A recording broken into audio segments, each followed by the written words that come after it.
It's always nice when a natural lull falls over the place, which indicates that you are all ready to begin.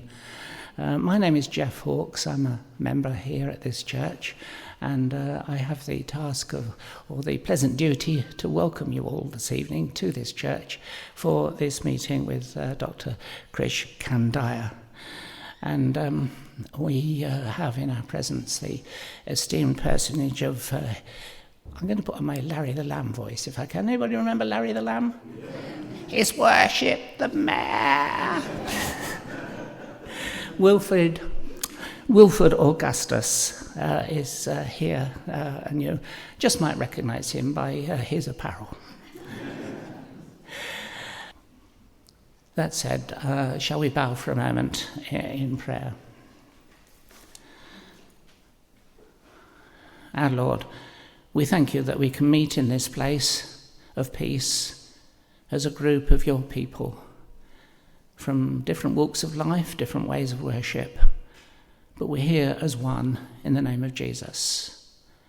And we thank you, Lord, for this time when we can come and consider the work of your servant Krish as he works to find solutions for vulnerable people, involving wrong people, and help refugees find a welcome work and housing in this country. A very important work he's doing it in your name, Lord, and we want to hear more about that and to praise you as we do for what's going on, and to ask you, Lord, that you will help us to do our part in whatever way we can in your name. So now I'm going to hand over to Rob Collins, who's going to lead the rest of the evening, or at least the next part of the evening. Thank you. Thank you very much, Jeff. Amen to your introduction. Thank you, Broadway. I'm privileged and grateful to be able to introduce our speaker. I asked him this evening if he was in Harrow in the 1970s, and was told it was more like the noughties. So it shows how young he is and how old and stupid I am. But I'm really grateful, Krish, that you've agreed to come along. It was short notice. It was June when I approached Krish with an email, and before many days were passed, I got a swift reply which says, "Happy to help, tell me when." Now, I'd said in my invitation, either in the next few months or even next couple of years, because I know how busy he is. So it's really good of you to make it today for us, Krish. Thank you. The other thing particularly is that it's a pretty rare privilege for us to have the Reverend Dr. Kandiah here. He has spoken, I believe, in the Royal Albert Hall and St. Paul's Cathedral, the House of Lords, the Parliament of Albania. So, Mr. Mayor, it's great that he's come here too. But really, we are privileged to have Krish here with us this evening. Krish, come up, please, and let me ask you a question or two before letting you loose. Sure. I hope we'll still be able to hear you. How do you manage? Is it a family of 6 or 7 children, 2 foundations that you've made? You've written, is it a dozen books, and you're an advisor to the government, and I think you're a global ambassador of some sort. How do you do it? Badly, probably. I think I have some form of attention deficit disorder, but I genuinely have a great family support around us. So everything we do as a team. And they let you loose this evening? They did, yeah. I've come all the way from Henley, so it's not too far at all. But you came via central London? I did. Because some members of your family are... They're doing teacher training, so they had to be in really early, very far away. So are there any teachers in the house? Yes, thank you for being teachers. Thank you for risking your lives every day in crumbling buildings. We appreciate it. In fact, how many remember Krish talking here before? I think it was about 6 years ago when churches together also had Krish here. 1, 2, 3, 4. Gluttons for punishment. Thanks for coming back. Same building.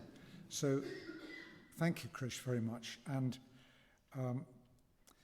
I should remind you of your title. The poster that people won't have read but might have seen, because there was an awful lot to read on it, said, "Solving mega social issues like vulnerable children and refugees. Dream on, Doctor." It was meant to be provocative.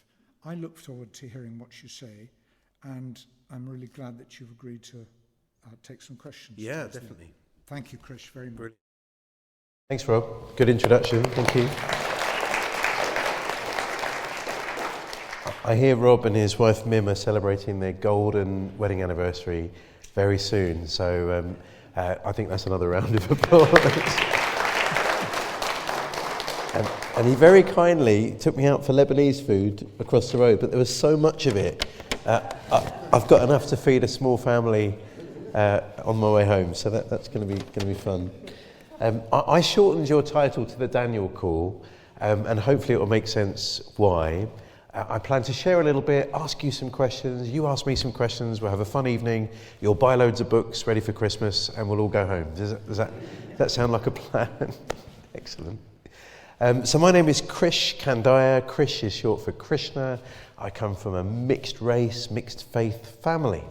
I was brought up in Brighton on the south coast, but my mother was from India, my father was from Malaysia, my father's father was from Sri Lanka, and my mother's father, as you've probably guessed, was from Ireland.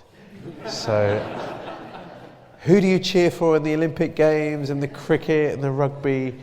Wales apparently is the right answer to that question. So kind of mixed up about where I'm from, but I know I belong to Jesus. I became a Christian thanks to incredible bravery of a 15-year-old boy in my school.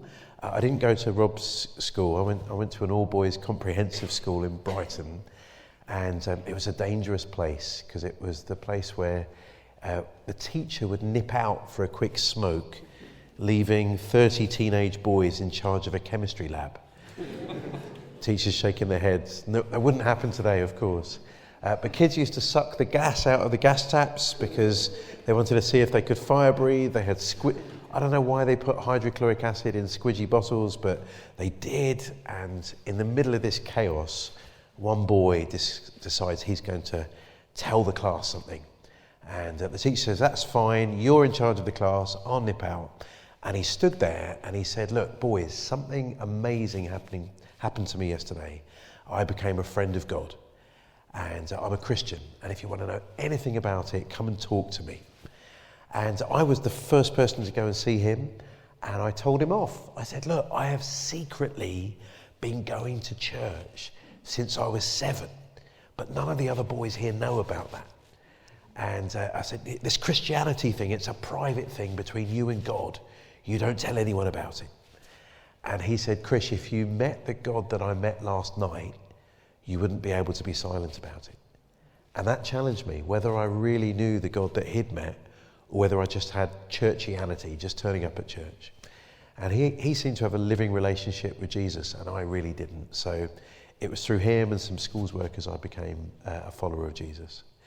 And my life journey has been kind of pretty unpredictable, actually. It's exciting. I think people often say that life has to be lived forwards, but can only be understood backwards. And, you know, if you'd asked me at 15, would I be doing what I'm doing now? No. My plan, I told my careers advisor. Do you remember careers advisors? I asked my careers advisor, I said, how did you decide to become a careers advisor? And she said, best answer ever, I couldn't think of anything else better to do. That's a good answer, isn't it? Anyway, I decided that my mate and I, we were going to try and help the rest of our class become Christians, and that included our careers advisor. So both of us went into our careers interview thinking, what would be the most easiest way to talk about our faith with a careers advisor? So I told her I wanted to be a missionary.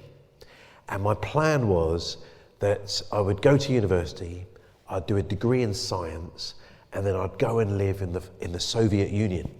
It wasn't the former Soviet Union back then, because I'm very old. It was just the Soviet Union. And I was going to be a kind of scientist by day and a missionary by night. That was my plan. And my careers advisor just shook her head. She said, you have to be intelligent to go to university. And she equated that being a Christian and being intelligent were mutually opposed to one another.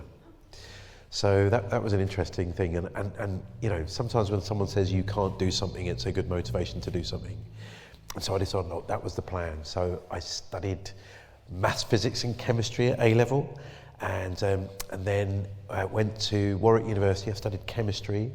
Between my A-levels and going to university, the Berlin Wall came down, which was great news for all the people of Eastern Europe. Bad news for my plan, because I didn't need a degree in chemistry anymore, but I thought I should see it through. And I met my wife at uni, and then we worked for an organisation called UCCF. They work with university students. And then we worked with the International Fellowship of Evangelical Students, not in Russia, in Albania in the end. We were there from 95 to 98. And then when we came back, we spoke Albanian. And I remember I was walking along the road one day. I became the pastor of a church in Harrow, not far from you, Rob. And I heard a language I recognised. And it was two guys in a garden, and they were speaking to one another in Albanian. And I just said, hello, Shkemi, Sikeni Chan. And they jumped out of their skin. Because brown people like me don't speak Albanian. It was like, they thought they'd seen a ghost. And one of them was an engineer, the other one was a doctor, but because they were refugees from Kosovo, they couldn't work in either of those fields, and so they were making crazy paving in someone's front yard. And I said, well, that's not right. I live down the road here, our local church is here. What could we do to serve the Kosovan people?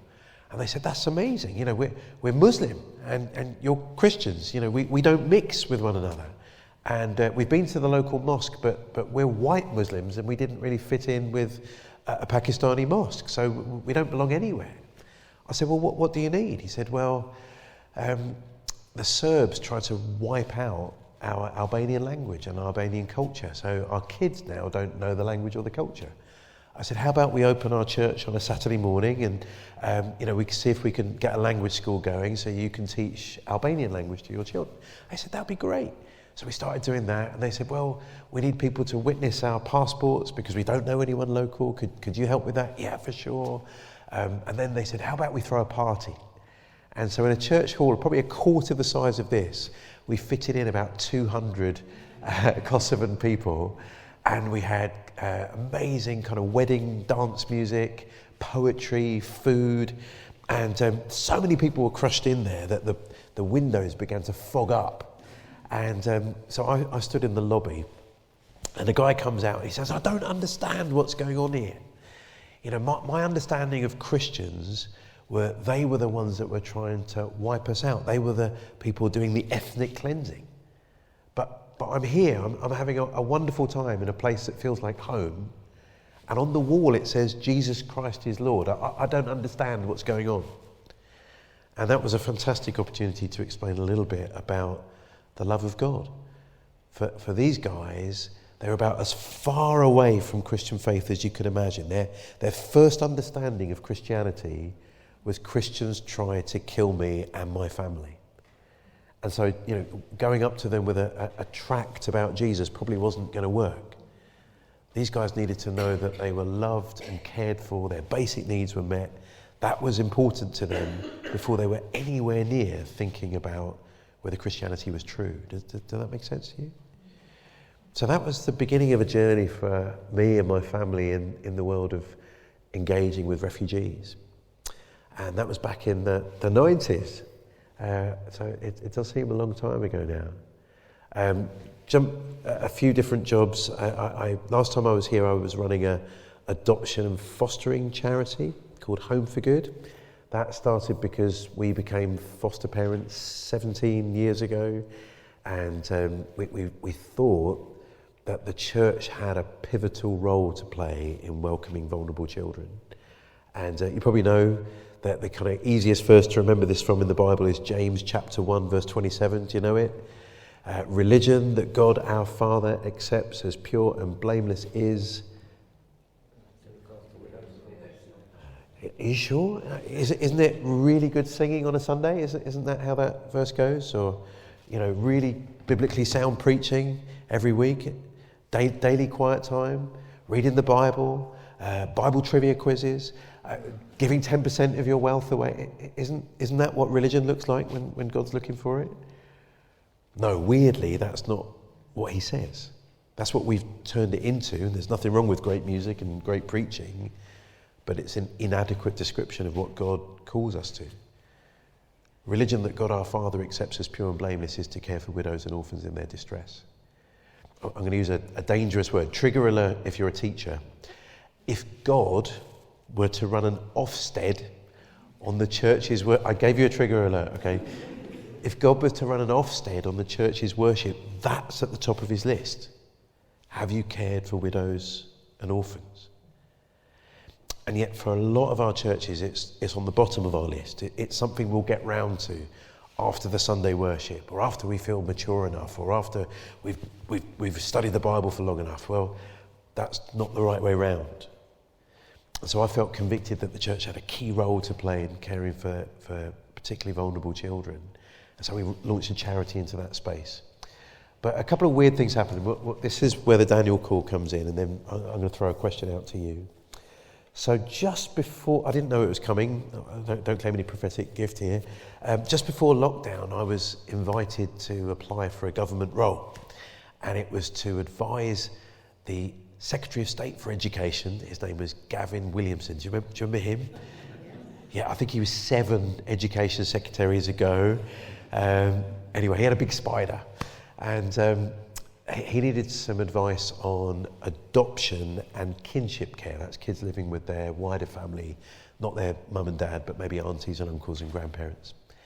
And so I felt convicted that I should apply for the job. And my inspiration was this guy Daniel in the Bible. And I'm going, Daniel, did Daniel agree with the politics of King Nebuchadnezzar? Do you think they were on the same page? Do you think if there'd been an open election, Daniel would have voted for Nebuchadnezzar? I'm pretty sure no, right? There were very few things that Daniel and Nebuchadnezzar agreed on. Daniel didn't have a lot of choice about where he served. But nevertheless, Daniel felt a call to be a person of faith in a pretty hostile environment. And he tried to make that environment better by being a godly witness. Does that make sense? I could call it the Joseph call. Did Joseph agree with the policies of Pharaoh? Pretty sure, no. Not they weren't even the same faith, were they? And yet Joseph, being in public life, made life better for the Israelites, for sure. They didn't starve to death, did they? But actually, he didn't just help the Israelites, he helped the Egyptians too. Because they stored the grain and didn't go through it too quickly, they were ready for the famine. So I thought, okay, maybe there's a place for Christians in public life, whether you agree with the government that's in power or not. Maybe your job is to be a blessing. And so I thought, I'll give it a go. And so I got this role, and it was a great role, except I couldn't run the charity that I founded anymore, because my charity was doing a lot of work trying to persuade the government to change its mind on a whole bunch of things. And so I had to leave the charity that I'd founded. Have any of you had kids that have gone to university or left home? It's kind of wonderful and sad at the same time, isn't it? That they're making their way in the world, but you're not involved in their life in the same way anymore. So that's what it was like, leaving the charity. The other problem with this government job is it only paid for 1 day a week. That's also a snag, isn't it? So wait, 1 day a week, kind of employed, and 4 days a week, not employed. How is that going to work out? So I still felt it was the right thing to do, and my family got behind it. And then lockdown happens. Wasn't expecting that. And then the UK decides we're going to welcome people from Hong Kong. Do you remember that? And it was expected about 150,000 people from Hong Kong were going to move to the UK in 1 year. And when I did the maths, I found out that's the largest migration to the UK from outside of Europe since Windrush. I don't know, when you hear the word Windrush, it puts the hairs on the back of my head up, the back of my neck. They just go up, because I remember what a terrible job, not just the nation did, but the church did in terms of welcoming people from the Caribbean. I've got dozens of friends who can remember their parents coming, dressing up in their Sunday best to go to their local church. And if they were Baptist in the Caribbean, they'd go to a Baptist church here. Or if they were Anglican in the Caribbean, they'd go to an Anglican church here. Or if they were Catholic in the Caribbean, they'd go to a Catholic church here. And when they turned up, they thought they were coming home to the mothership, because a lot of the churches had been planted by missionaries from Britain.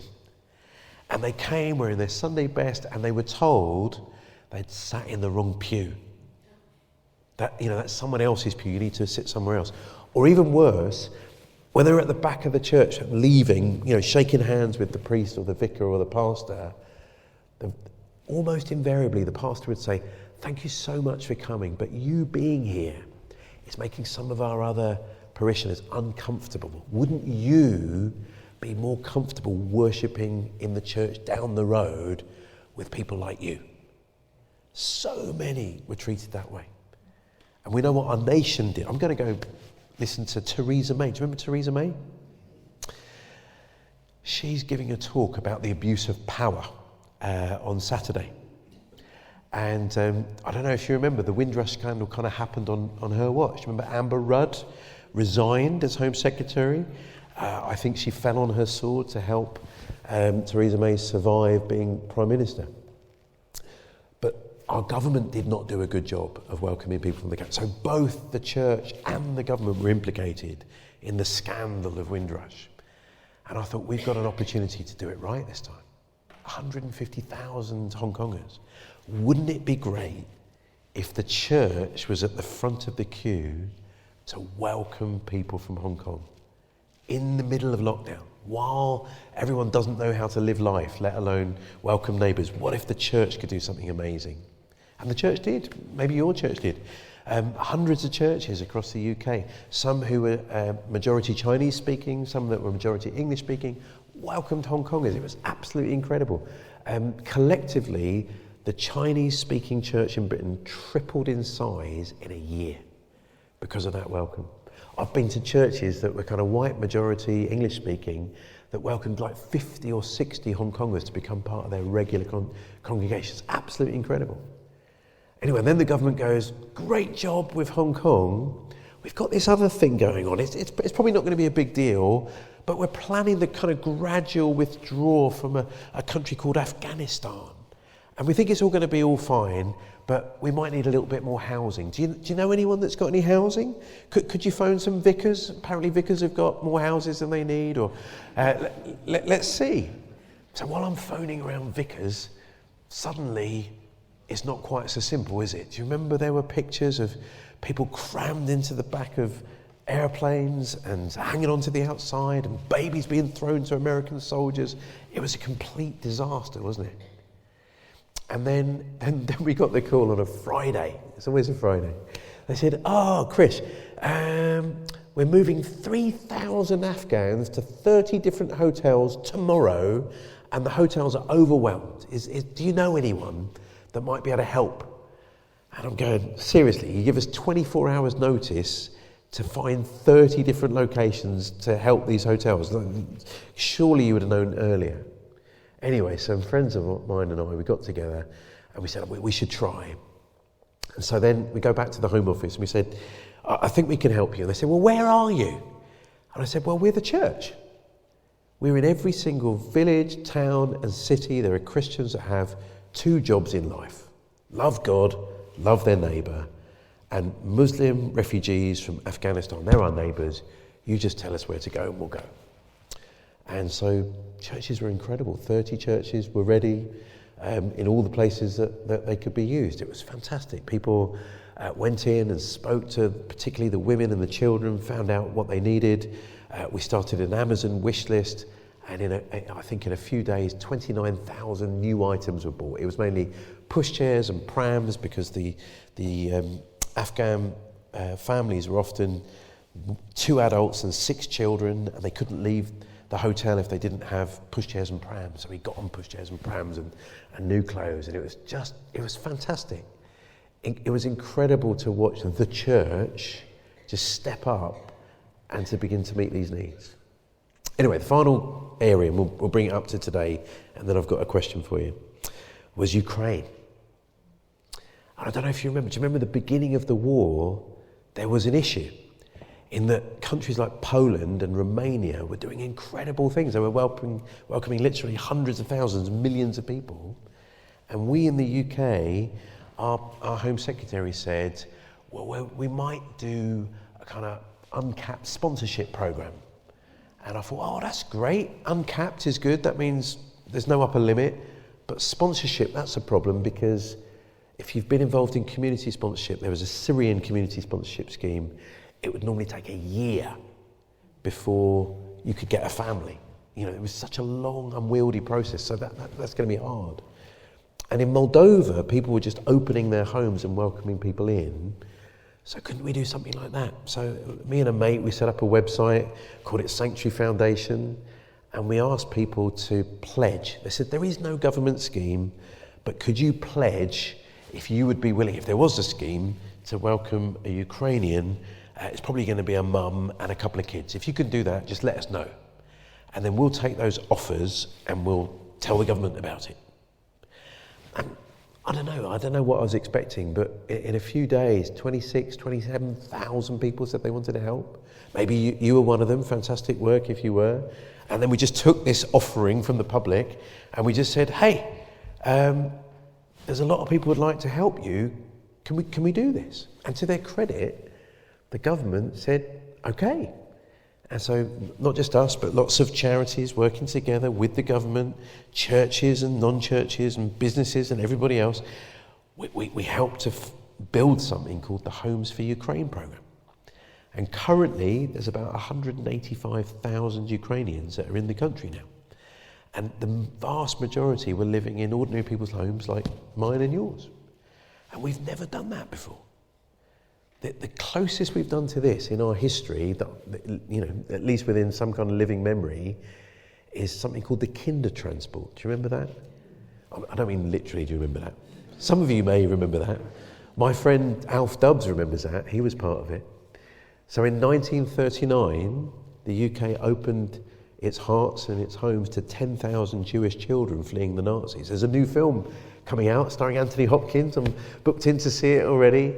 And it's one of our proudest moments. If you go to Liverpool Street Station, just outside, there is a bronze statue of like 5 children made of bronze, and around their necks, they've got these little tags, the same kind of tag that Paddington Bear has.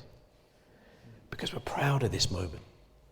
Now, 185,000 women and children, and a few men too, is way bigger than that, isn't it?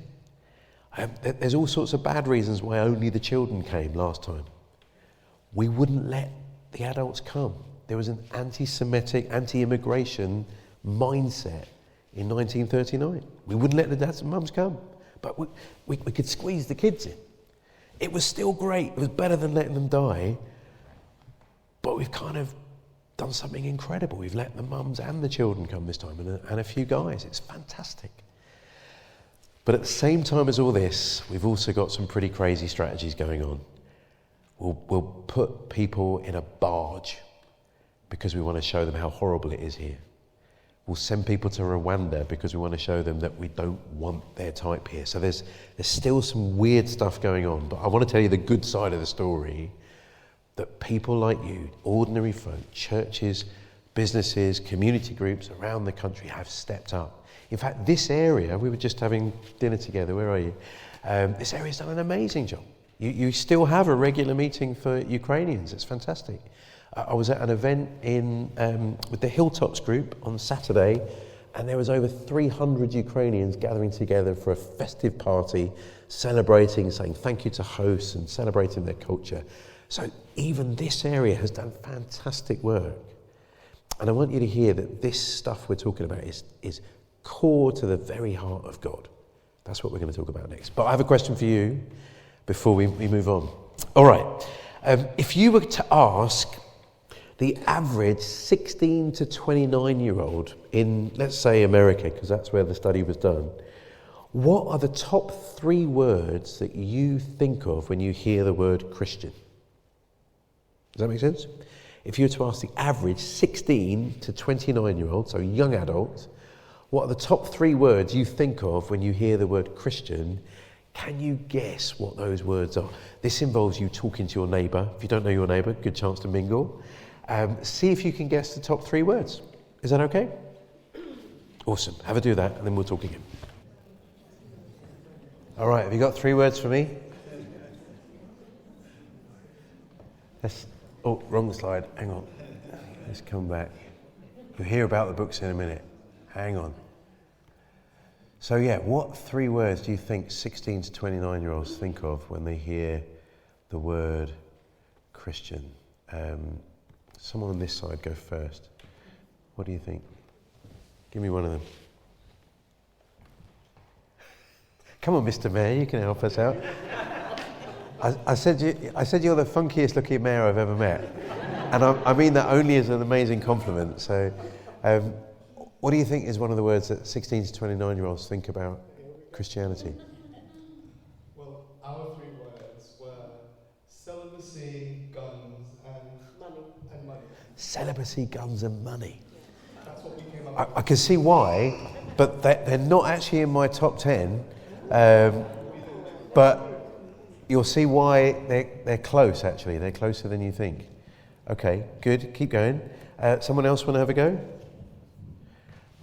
Yeah? Why is that not coming up when I do that? Here we go. Let's try again. Bible. Okay, yeah. It's not in the top 10. We said homophobic and guns. Homophobic guns. Yeah, but I don't think we ever actually came up with it. Well, you're right. Homophobic is in the top 3. Okay. Some of you are looking very happy about that. If you identify as Christian, that's the first thing they think of when they think of you. Keep going. We have that, and also hypocrites and rules. Hypocrite was in the top 3 as well.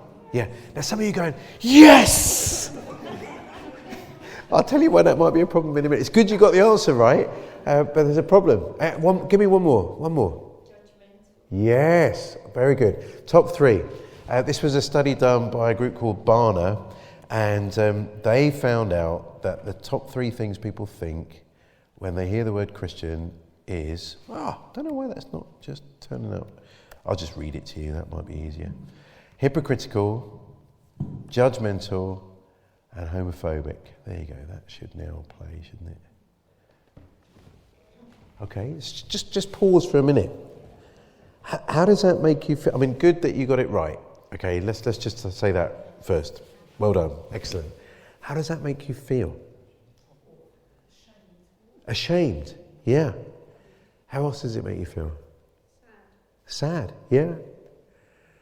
Think about it this way. Remember my mate at school, 15-year-old boy, stands up in front of a classroom and says, I need to tell you something. Tonight I became a friend of God. He's going public with his faith, isn't he?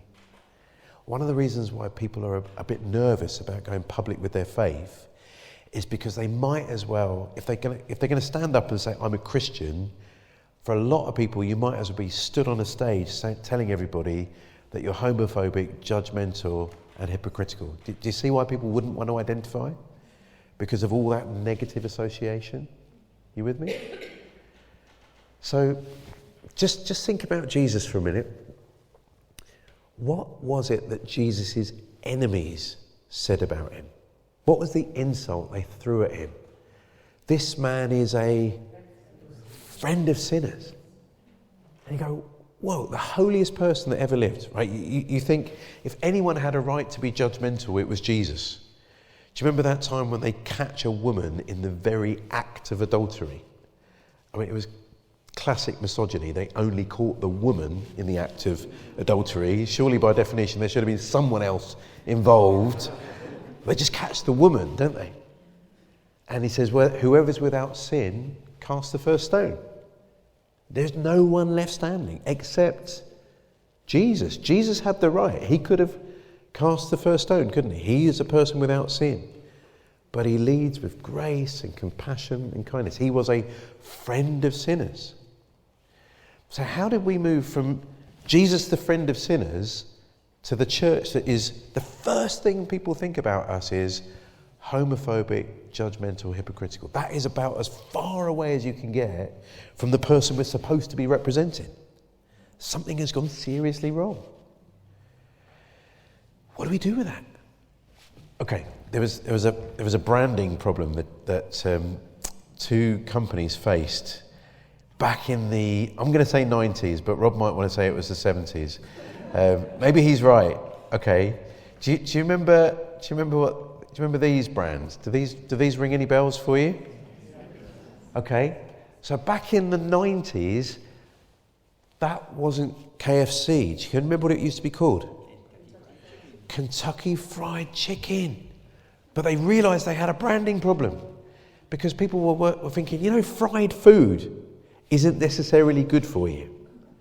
And every time we say the name Kentucky Fried Chicken, we might as well be telling people this is going to kill you. So we need to rebrand. And they rebranded very cleverly to, because you're not saying the word fried anymore. Genius. Do you know the menu comparison? The average KFC menu, Kentucky Fried Chicken menu in the 90s compared to today. It's worse today. They didn't have a double zinger tower burger back then. And they have to publish how many calories are in the meals now. And if you have a double zinger tower burger in the Big Daddy box, it's enough calories to feed a small village for a couple of weeks, right? It's bad. But the brand makes you feel better. You with me? That's one approach. And the church sometimes takes that approach. We just won't tell people we're Christians. We'll brand ourselves something else. We'll be big tent people, red letter believers, Jesus followers. Just don't use the word Christian because it's got a negative brand. You see, we're just going to tweak the name. You with me? That is one approach people have taken. Now, the other brand that had a problem in the 90s was this one, Skoda. I'm going to play a little trick or a game with you.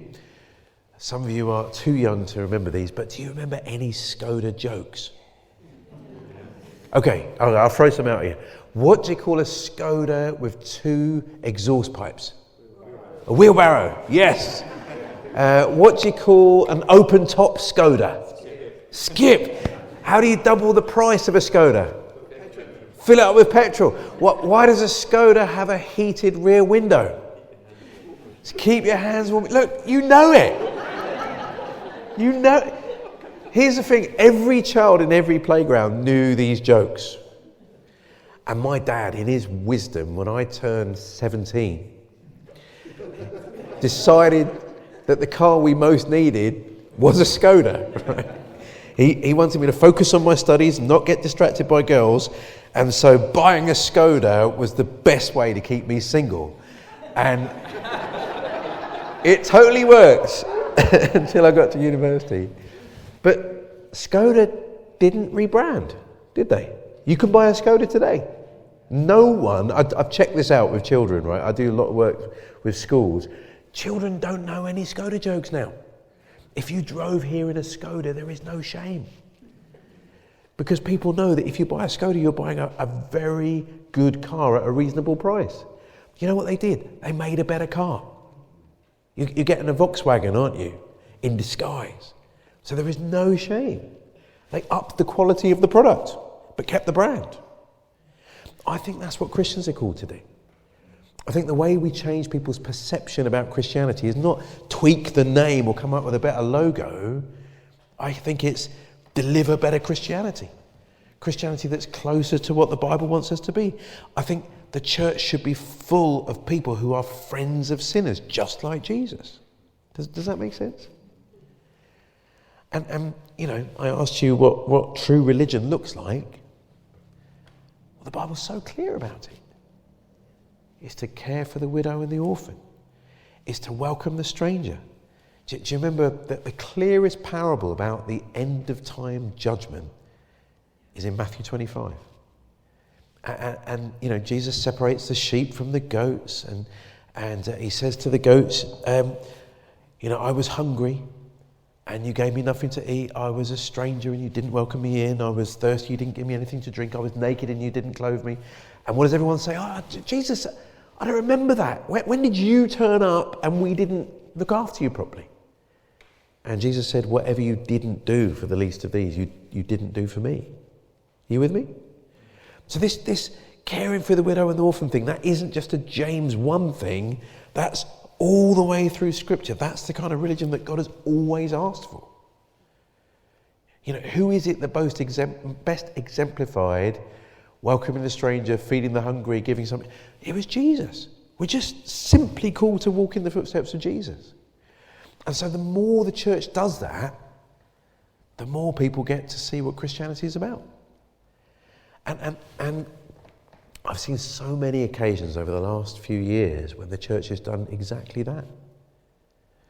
In fact, I've met people who didn't have anything to do with the church, but they saw the way the church was welcoming Ukrainian refugees, and they said, I want to be part of a community that does that.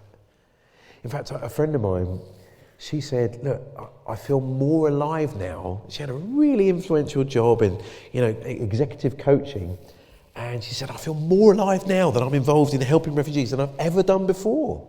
And I said, well, that's easy to understand. You were built for 2 jobs, to love God and love your neighbour. When you love your neighbour, you're like you're coming home. You're connecting with your core purpose, what you were built to do. The bit that's missing in your life is that relationship with God, and we can help you with that. So it's not only a fantastic witness to the world about what Christianity is all about, but actually it's a fantastic entry point for people to encounter the kingdom. So exciting. So well done. If you're part of this movement of kindness and hospitality, whether that's to vulnerable children through fostering or adoption, or whether it's refugees and asylum seekers, you're hitting with the core of what Christianity is about. And it's tiring and it's painful and it's heartbreaking, but it's also exhilarating and passionate and super adventurous. And this is what we were born to do. All right, I'm going to leave you lots of chance to ask questions.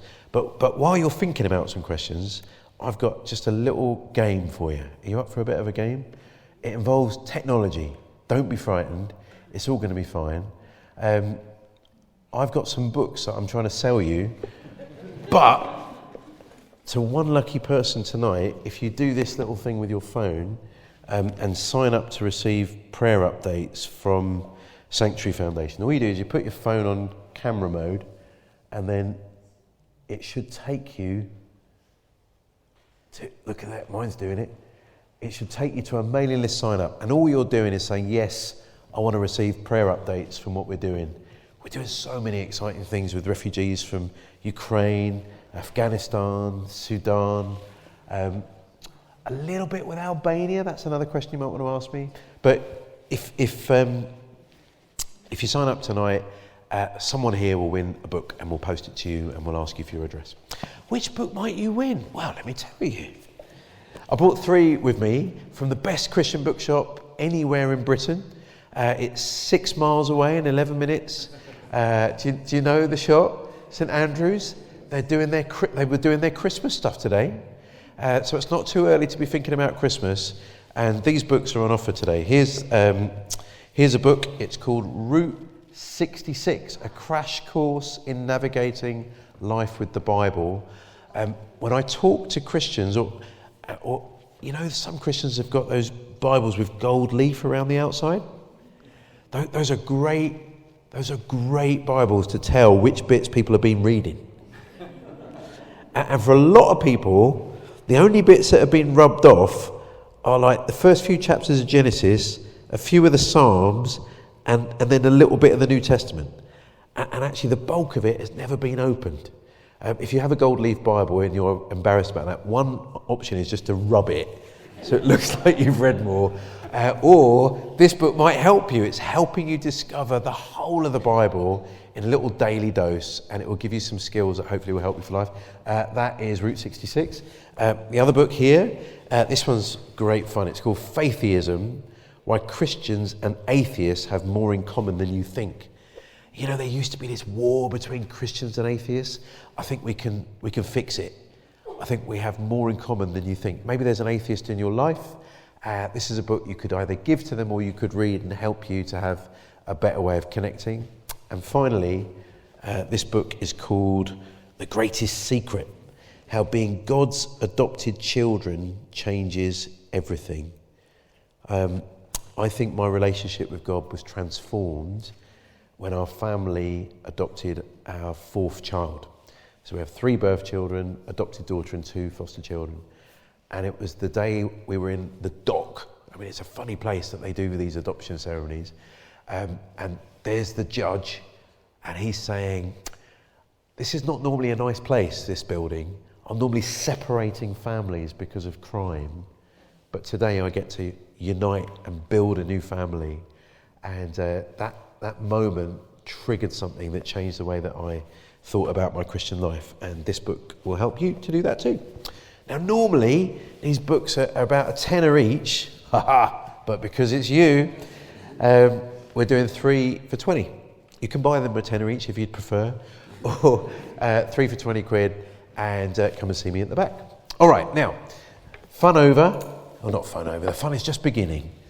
Maybe you've got some questions.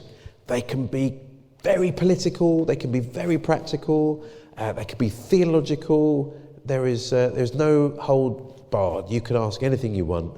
If it gets really political, we're going to stop the recording. But why don't you just chat with your neighbour for like 30 seconds, see if there's a question you or they would like to ask. You can ask it for them if they're shy. But what would you like to ask? Have a little chat with your neighbour and then we'll do Q&A. Oh, there you go. There's a man with a microphone just over here. He will come to you and you can go first. Hi. Hi, my name's Arabella. Thank you very much for your talk so far. My question is, my family are helping an Iranian who came to this country in a small boat as an illegal asylum seeker. He's in North Devon, where my mum's church is, and he is so depressed and so unhappy because he's not allowed to work legally. And what can we do to help him whilst also remaining within the law? All he wants to do is work. Yes. And he's been in this country now for a year, and he still can't get asylum. Yep. He still cannot work, and he is fed up of relying on handouts, even though the church is amazing at looking after him. Yeah. He wants to stand on his own 2 feet. Oh, I know. Thank you, Arabella. And it's a great question, and it's kind of really the question of the moment. I don't know if you listened to our Home Secretary this week, catastrophizing that there might be, in her words, 780 million people that might want to come their way to the UK, and we need to rip up the UN Convention on Human Rights because it's not fit for purpose. So I went on the Nicky Campbell show on Radio 5 Live, and they said, could you come on just for 10 minutes? And an hour later, we're still taking questions, and there was a gentleman, Mohammed, who was from Iraq, and he was in a detention centre. And he was feeling exactly the same as your friend. So if you come to the UK at the moment without a visa, our new bill, the illegal migration bill, which I really hate even the name of, says that we're going to treat you as an illegal person and while you're waiting for your asylum claim to be heard, and at the moment it's taking at least 22 months on average, or longer for some and shorter for others, but it's a long time. We're one of the longest in Europe. You're not allowed to work. And that's very dehumanising, and it's adding to this other challenges. If you can't work and you have to rely on benefits, and they don't give you very much benefit if you're an asylum seeker, we put you up in temporary accommodation. And that temporary accommodation is often hotels. And you may have seen in the news the bill for each day for this temporary accommodation for all the asylum seekers and a few other people, refugees from places like Afghanistan and some Ukrainians, is £8 million a day, right, which is billions of pounds a year. And then that generates more anger. It's like, why are our hotels full? Why are these people living on it? Well, it's because the law that we've built says they can't work, which is bad for their mental health and bad for our... So you know, I'm one of many people that is saying to the government, why don't we let them work? They want to work. Maybe you've seen our Ukrainian friends have thrown themselves into work, haven't they? And that would be the same for most of our asylum-seeking friends. They want to stand on their own 2 feet. There's something about dignity there and agency, isn't there? And our Ukrainian friends, like many of our other refugee friends, are often working jobs that are way below what they're qualified to do. It's not unusual for a cardiologist to be working as a cleaner. And that's got a whole bunch of mental health challenges to that, hasn't it? So I'm with you. There's even laws that say they can't volunteer. They can't go and work in an Oxfam shop because they should be, as other people on benefits, you know, making themselves available for work even though they can't work. It's all very messy. I think that's where sports, arts, friendship, language learning, education, they're the most constructive things that people can do that aren't illegal, that actually might help them in other areas. Does that make sense? And that's where churches around the UK, I've got good friends run a foundation in Devon called the Pickwell Foundation. Do you know those guys? Great guys. They're doing that kind of stuff to try and help because there's a massive mental health challenge that if you're feeling unwelcome, unproductive, you've got nothing to do, you tend to think about, you know, the trauma that you're leaving or you're still experiencing, and you're not building a new life. So you know, arts, music, sport, education, those are all things that are useful, even though they're not earning a living, they're building towards something purposeful. Maybe those are the sort of things we can put in place, but happy to chat with you about the specifics later. Okay, someone else. That was a great question, Arabella, thank you. Someone over here.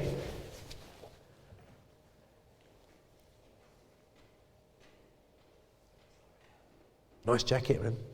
Thanks, Krish, and good to see you. Just wondering about, well, two of the things you pointed out, the 3 words, homophobic being one of them. Yes. And obviously all the work you've done on homes for good. Are you seeing councils pushing back on Christians trying to adopt? I know a few cases myself where that's happened. Yeah. And are you noticing a trend at all in that councils feeling that Christians are homophobic and therefore not suitable for adoption? That's come up a few times, so I just wonder whether it's... Sure. Well, it's a really interesting question. We could ask similar questions about is there institutional racism in the UK or not? Some would say yes, definitely. Some would say no. Is there an anti-Christian sentiment in some of our public institutions? Some would say yes, some would say no. In my experience, the whole system is not against Christianity, but you will come across some folk who have prejudices, like all the ones we saw on the screen. And therefore, I have met some social workers. I'll give you an example. I used to do a lot of what I described as faith literacy training for local authorities, particularly for those that we had a partnership with around recruitment for fostering or adoption. I said, look, if I'm about to send you hundreds of Christians, wouldn't it be great for you to have some kind of cultural awareness of what they're going through? We actually did it jointly with an Islamic group. And so in a closed room, using non-digital means, so post-it notes, I asked people to give me their honest opinion and don't give me their identity. And so in this room, I might give out, each of you would get 3 post-it notes that were yellow, 3 that were green, and 3 that were pink. And I say, okay, on the first one, right, on the yellow ones, just give me the first 3 words that come into your mind when you hear the word Christian. And I'd collect those in. And on the green ones, I say, let's do the same for Islam. And collect those in. And then let's do the same with the pink ones for atheist. And I'd collect them in. And then do you remember Top Gear, the old days? With crazy Jeremy Clarkson. If you're a relative, he's not, well, anyway. So he had a cool wall, which I thought was quite cool, wasn't it? And you had to place the car on how cool it was or how uncool it was. And I'd do the same. I'd say, okay, on this side of the wall, we'll have negative comments. In the middle, we'll have ambivalent comments. And on this side, we'll have positive comments. And then I'd read out the post-it notes and ask the room to tell me where I should place the comments. Does that make sense? So with the Christian ones, you'd get do-gooder. I go, well, where does that go? Is that a positive or is that... They all agreed it's a negative, isn't it? To be a do-gooder is weirdly not a good thing. Isn't that a weird thing, that being a do-gooder is a bad thing? I think it means naive, doesn't it? You're trying to do good, but you're not really doing good. Bible, where does that go? Oh, that's ambivalent. That goes in the middle. Community, okay, that goes over there. That's positive. And I'd build it up. Normally, you'd get something like 70% negative comments, 20% ambivalent comments, and 10% good comments. And then we'd do it with Islam. Jihadi, suicide bomber, misogynist. The comments about Islam were even worse than the ones about Christians. It'd be like 90% negative comments, 5% positive, and 5% ambivalent. And then it would be atheist. An atheist would be like reasonable, intelligent, unbiased. You with me? And it would be like 90% positive and 10% negative. And I'd just ask the group, I'd say, well, how do you feel about that? And they go, well, that's the way it is. And I go, okay, wait. I've only told you one thing about this person and you've built this whole picture of them. If we used another area protected by the Equalities Act, let's say race, and I told you this person was black and you had 70% negative comments, what would you call that? Oh, that's easy, that's called racism. How about if I told you that they were LGBT and we had 80% negative comments? Oh, that's called homophobia. Well, what do you call it when you're prejudiced against people before you know anything about them because of their faith? And normally, you could help social workers work that through. You with me? So, look, is the system biased against you? No, it can't be. It's illegal for it to be. Are there outliers where some local authorities or some individuals don't get faith? Yes. Are there some Christians that don't realise the context they're in? Yes, there are. So I've met Christians who have gone to they've gone to a fostering assessment and they've literally bought Bible tracts that they leave in the social workers' bags. And you're going, okay, look, it's great that you're passionate about sharing your faith, but there's a kind of time and a place. Or sometimes the Christians ask their views about LGBT questions and Christians decide they're going to fight the culture war right there. And I'm going, if you disagree with your local authority's views on sexuality, maybe your interview to be a foster parent isn't the place to have that fight. Like if you're applying for a job at Starbucks, you probably wouldn't want to bring up their tax status in your interview, right? There's a time and a place. Answer the question you're being asked. The social worker's main job in an interview like that is to answer the question, are you a safe place for a vulnerable child to live?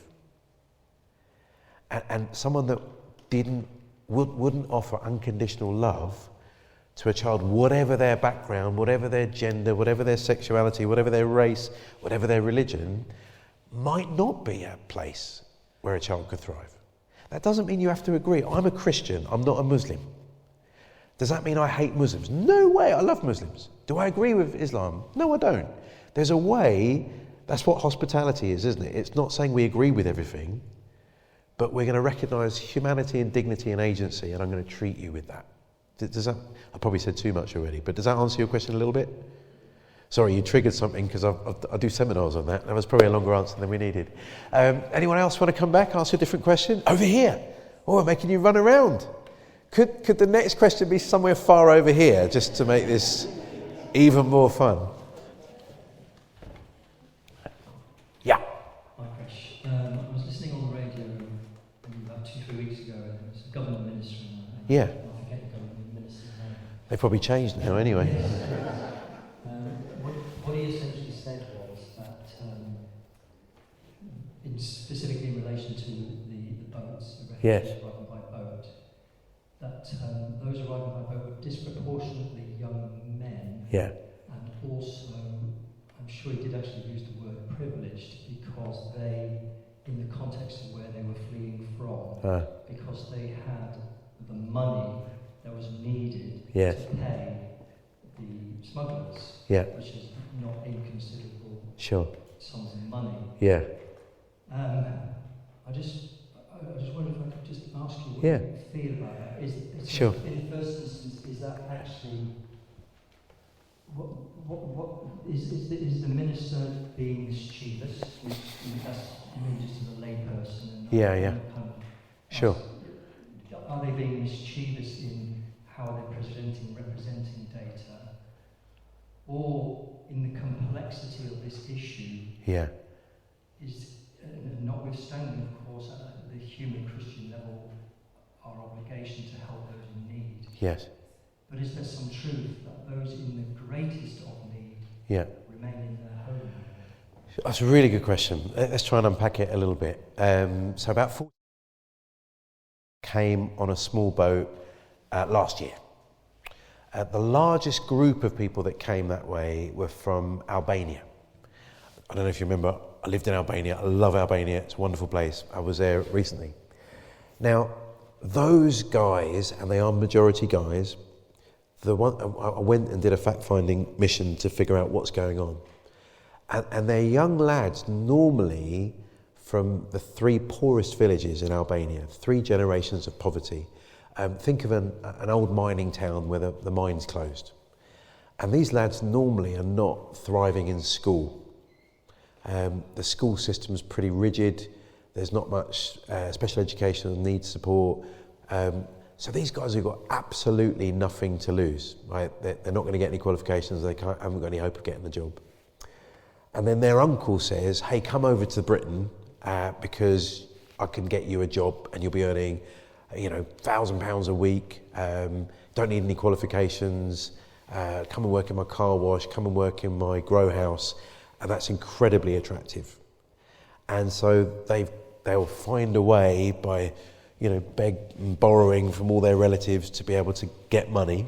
In fact, their families might need them to come here because their families are making decisions about whether they can afford their medicines or keep their electricity on, because guess what? The cost of living crisis wasn't just here, it's been everywhere. And so they think they're serving their mum and dad by going and getting a job and then sending money home. And there's, most of the money in Albania is coming from outside of the country. So there's all sorts of complexities, as you say. And it's felt too dangerous to send the girls, because they'll be trafficked into prostitution, but the boys are more likely to be in, rubbish jobs, but, not sexually exploitive jobs. So that's why they come. And my solution, I've pitched this, I don't know if this will work. There's a professor of refugee studies at Oxford University, he's a brilliant guy called Alex Betts. And his concept is you build anchors, not walls. So what could you help Albania to develop so those kids don't need to make the crazy journey here? It's dangerous to come here, and it's dangerous when they get here, and it's like being pulled into exploitation. Criminal gangs thrive on vulnerable people. You might have seen results recently about the number of children in care that end up with a criminal record. It's because once the care system spits you out, guess what? Guess who comes to look after you? Criminal gangs. It's why a lot of the county lines kids are foster children. It's not they're evil, it's just they're vulnerable and other people prey on them. So I agree with the government that I wish these boats weren't happening. And one way you stop the boats is you build something useful with the country they're in. We shouldn't be spending £8 million a day of our foreign aid budget to give hotel managers lots of money to fill them with asylum seekers. That's not a good solution. It's not good for the asylum seekers, it's not good for our economy, and the money should be going on positive projects that would give people a flourishing economy in the countries where they live. Does that make sense? Now, the rest of the people that come are from places like Iraq and Iran and Afghanistan, and at the moment, there's no safe and legal route for them to come here. Because currently the government says, okay, you can't apply for a visa to come to the UK outside of the UK. You can't claim asylum outside of the UK. And if you do try and come here, we'll tell you can't claim asylum here either. So neither way can you claim asylum. You might remember there's a fantastic video clip of Tim Loughton, a Tory MP, having a conversation in the, I think it was the Home Affairs Select Committee with our current Home Secretary, Suella Braverman. And Tim says, he's a person of faith, he says, okay, imagine that I'm a girl who's been orphaned in a, let's say, an unnamed African country. I'm at fear of my life because of sexual-based violence, and I've got an uncle in the UK. Right, that's the only relative I've got in the world that I know where I can be safe. How can she come here? And you know, the Home Secretary says, well, she can apply in the country. Well, no, that we have no safe and legal routes except for, at the moment, Hong Kong, a few people from Afghanistan and Ukraine. Those are the only places you can do that at the moment. So Africa, none. Oh, okay, well, she could make her own way here and then, no, she can't. Because the illegal migration bill says that you make your own way here without a visa, you're immediately illegal. We're either going to stick you on the Bibby Stockholm outside of Portland Dock, which is currently closed because it had Legionnaire's disease, or we're going to send you to Rwanda because we don't want to deal with people here. We're going to send you somewhere else. So there's no way for them to come. So when you create no other way for people to come, if they're desperate enough, the push factors are so strong to come out. And they're not coming to the UK because we're a soft touch. They're coming to the UK normally because they've got a connection. So I went to Aswan because, I don't know if you know, there's a massive war going on in Sudan right now. And I met maybe 100 Sudanese people fleeing from their lives from the basically genocide that's going on in Khartoum and Darfur. And I must have met 100 people. I only met one person that wanted to come to the UK. All the other 99, they wanted to stay in Egypt because they speak Arabic, they're used to the language, the culture. They wanted to stay local because they wanted to go home as soon as it was safe. The one person that wanted to come to the UK was a lad whose dad lived in the UK and was willing to host him. That's why they want to come most of the time for family reunification. Why is it boys and not girls? Often, in countries like Afghanistan, the boys will get conscripted. They'll either have to fight, for the Taliban, or if it was Syria, you get conscripted to the Syrian army. And their parents are going, I don't want my kids in that. So they try to get them out of the way of the conscription. And they often think the journey's too dangerous for the girls to make on their own. So you're right, there are more complexities. I'm really scared that asylum is becoming the big issue that the government's trying to generate heat on. And to be honest, I think it's a bit of a distraction from some of the other things that we're facing. And that's a huge problem. It's using people as a political football. And I think we want humanity. My bottom line is this, right? Here you go, this is my angle. I'm a foster parent, right? I lock my front door every night. We've got good security in our house because I want to keep my kids safe, right? That's my responsibility. My front door is not permanently closed. If we get a call from social services, we will open our door and we'll welcome people in because they need our help. Now, will I welcome every child in the care system to come and live with me? No. that wouldn't be fair for the other children, right? There's an elastic limit. I have 6, okay? I probably could cope with 2 extras, but after that, I think we become an orphanage or a children's home, and that's not necessarily good for the kids in my household. Are you with me? I think the same is true for our nation. I don't think we are responsible in the UK for every displaced person in the world. We are not. And guess what? Sometimes we're like, you know, an old man like me going to a disco thinking every young woman's going to want to dance with me.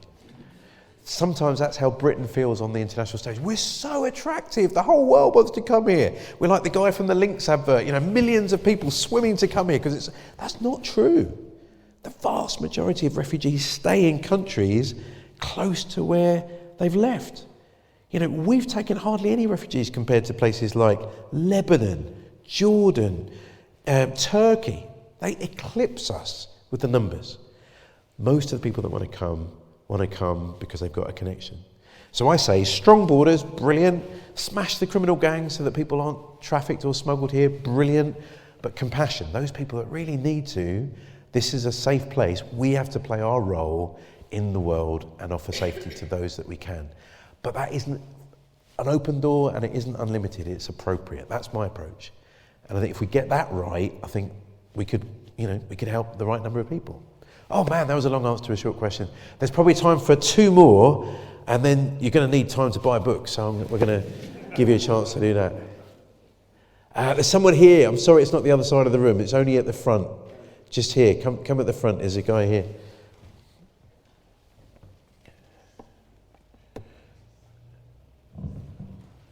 I was quite struck by that list again that's there and things are on it. Yes. And how people think about Christians. Yes. I was also struck, Jesus says, if they hated me, they'll hate you too. Yes. So my question would be, if Christians are living the life that they're meant to live, Yes. and there is antipathy towards Christians, a list of things that people think, yes, that's what Christians are about. Yeah.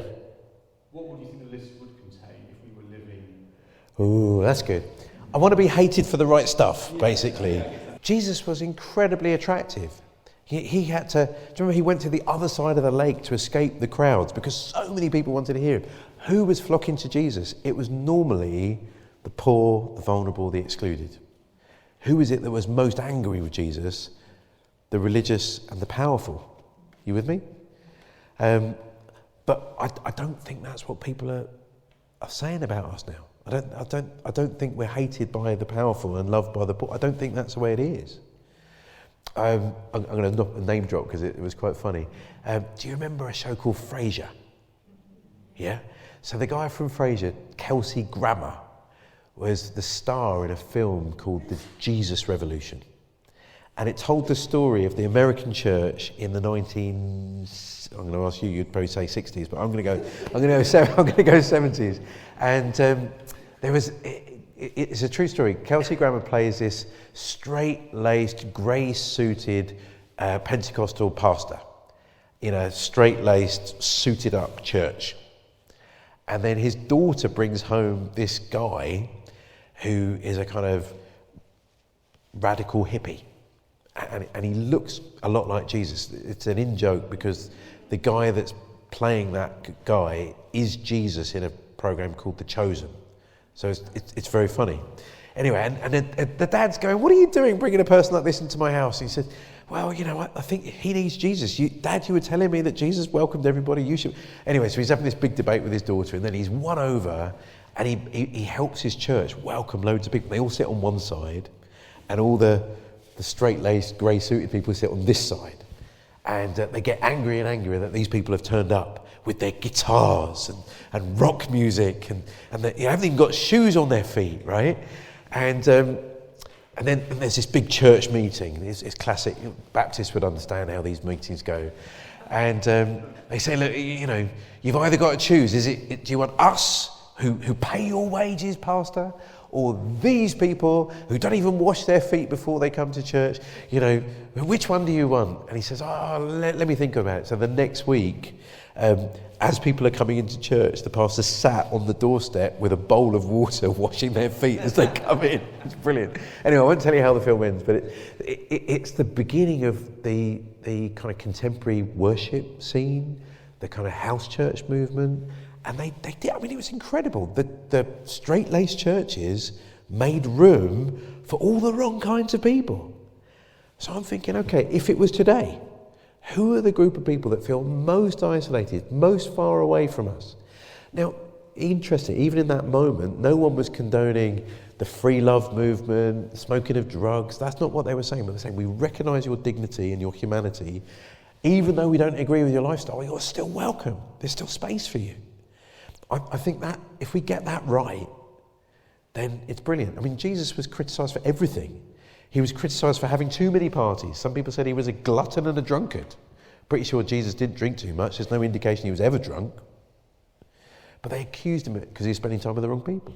Yeah? So I'd rather be accused of that than being judgmental, homophobic and hypocritical. That doesn't sound like Jesus. Jesus was incredibly non-judgmental, even though he's clear about judgment. Jesus was incredibly compassionate, and Jesus was incredibly authentic. You know, he's sinless. There's no hypocrisy to him. You got what you got. So that's what I want. I just want people to cut us and we bleed Jesus. That should be us. Criticised for the same things that he was. That's what I think. And I think it will be unpopular, and we might be persecuted just like Jesus was. But someone said, you know, we're supposed to be in the world and not of it. But weirdly, we are of the world but not in it. So we're quite distant from the culture, and yet we're quite worldly in our approach. Somehow we've got to reboot that and come back to just biblical Christianity. Good question. Last question. Anyone got a last orders? Go on, you can have the last question.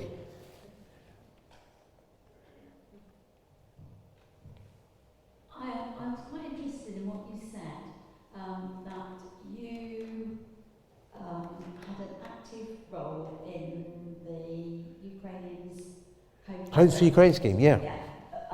And you, as a Christian, were able to influence the government and were saying that's what we as Christians should be doing. Yeah. And I totally agree with you. But actually, Yeah. I didn't know Yeah.